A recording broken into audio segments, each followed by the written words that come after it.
Hi guys, welcome back to my channel. Today I want to give you guys a 16-year honest review of daily driving a Royce Drophead. Well, I first spec'd the car in 2007. This is a 2008, the first year Drophead was introduced. Really a game changer for its time. The car is obviously much larger in size when you were compared to the old Royce at its time, and even today you'll know when you see a Drophead versus like the Dawn or the Raid. It's just more grandeur. And you guys know I love white, so I expect this in English white with tan interior. You can see I put my initials on it.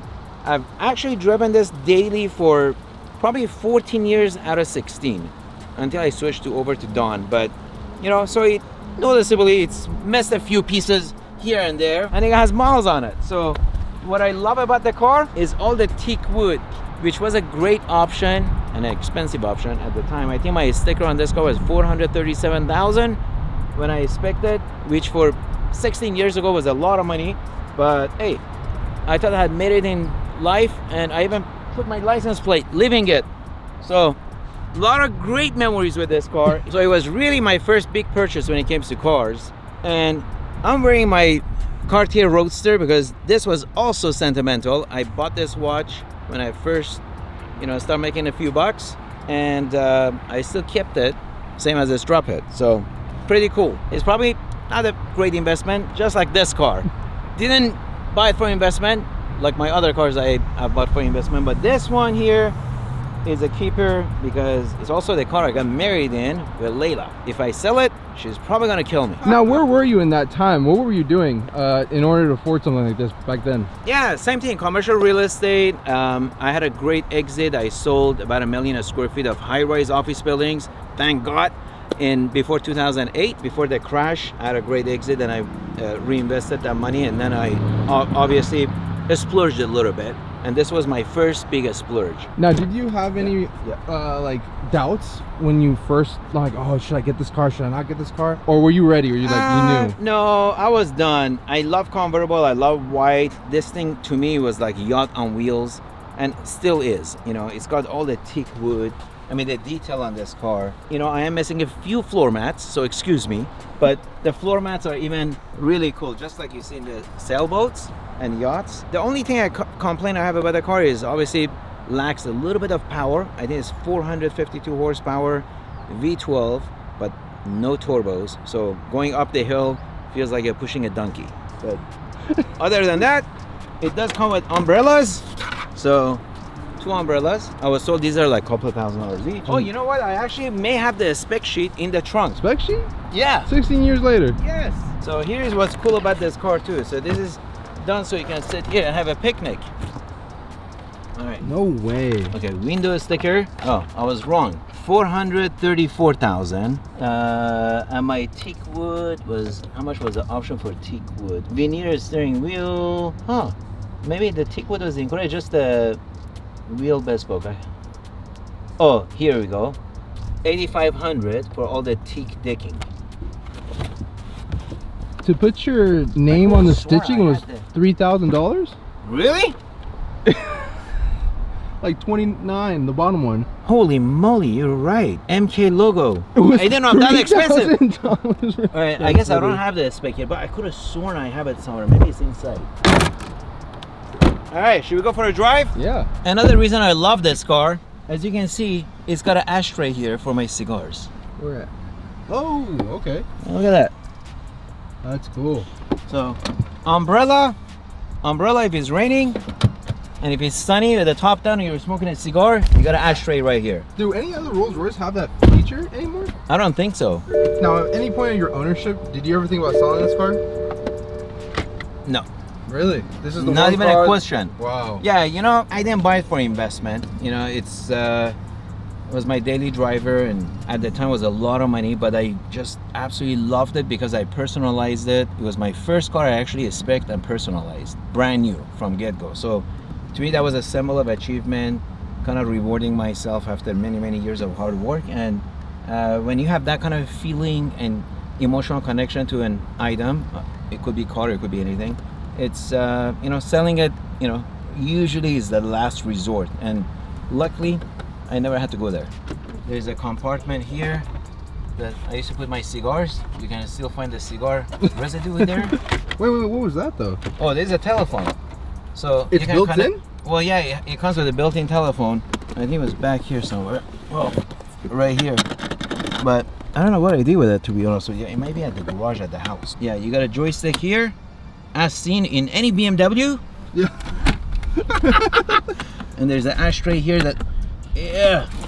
Oh my God, I still have my cigar from 2008. And then you got a glove compartment down there. It's kind of a secret one because nobody know this one. And then you got a regular one here. Look at all those registrations I paid over the years. What's the registration look like in this car, like price-wise? I don't know, let's take a look. $569 is for last year. Yeah, well, the car is devalued so much. I think these go for 150 grand now. You know, so not a great investment, but not everything in life is an investment. All right, let's go for a joyride. Oh, I think my other question was, what other car did you Look have? how smooth it is. Oh, yeah. Right? What other cars did you have at the time when you bought this one? So I had a Phantom, like the 4-door. Okay. And then I had a 360 Ferrari Spider. I think that's about it. No, actually, you know what? No, I had a Carrera GT and a Murcielago Roadster. So why this car? Did it make you feel like you made it? If you Well, it's a daily driver. Those other cars are investments. Carrera GT is not a daily driver. You buy it because you think it's a legendary car and you're gonna, you know, maybe have it joyride on the weekend once in a while. But to drive this every day that you actually expect it, and it's a different feel, you know. So yeah, I got married in this car 2011 with Layla, and it always has a low tire pressure. Oh, that's another thing. Maintenance after what, 65,000 miles? Yep. Oh, you know what? I thought it was 68. I actually have 58,507. That's still a lot. Sorry. Yeah, the maintenance is not bad. I think the oil change is like $1,200 a year. And one time I did have a big expense was the struts, and I had to do the injectors. I think that was like 30 grand. Because what kind of that's engine really is this? So this is a V12 6.7 liter, naturally aspired, which is not so good when it's weighing over 6,000 pounds. You kind of have to push it once in a while, you know, up the hill. So those are the main things. It was the struts and the injectors. And that was it? That's really it. I mean, from here and there, I had to put batteries in there because if you don't drive it, you know, the battery trickle charger wasn't connected. But since then, I've learned my lesson after 5 batteries. 5 batteries? Well, through 16 years, yeah. Oh, well, that makes sense. Yeah. All right, so I guess my question to you is, you have this car so long, what is the best memory you have? Well, my wedding, of course. Okay, yeah, smart my man. Wedding. My wedding, and of course, when I first got it, you know, taking it out on a Sunday drive down the Coast Highway, you know, I putting Frank Sinatra. Actually, I still have that CD in here, I think. Here, hold on. So this CD has been in here for 16 years. Oh my gosh! I'm telling you. Wow. You can't drive a Rolls, especially a Drophead, without listening to Frank. Is that what you dreamt of? Is before you got this car? It was like Frank Sinatra down PCH with a cigar. Well, to me, it was like a pinnacle moment in my life, and I wanted to reward myself something that I can enjoy driving every day. Yeah. And feel great about it. That I picked the colors. I went through the whole process of, designing the car, and really it was the first car I ever designed from scratch. Like spec'd it before it was actually built.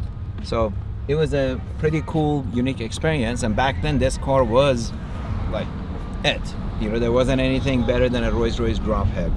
Now you have so many options. I guess that was my question. Like, if you can go back in time and pick a different car, or the Drophead again, would you still pick this Drophead?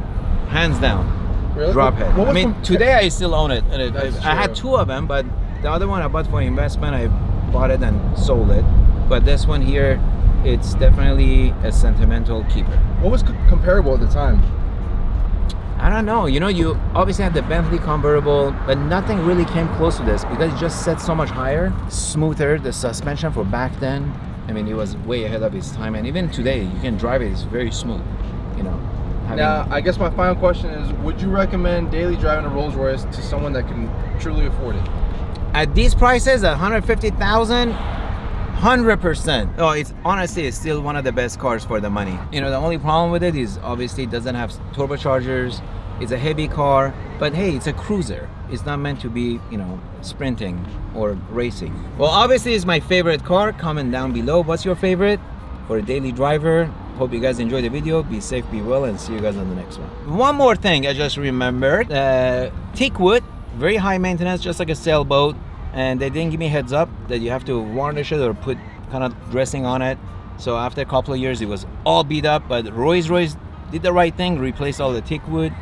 And otherwise it would have been very expensive. And another thing is cool, you can have the classic look, or boom, you're live on TV. Is that a TV?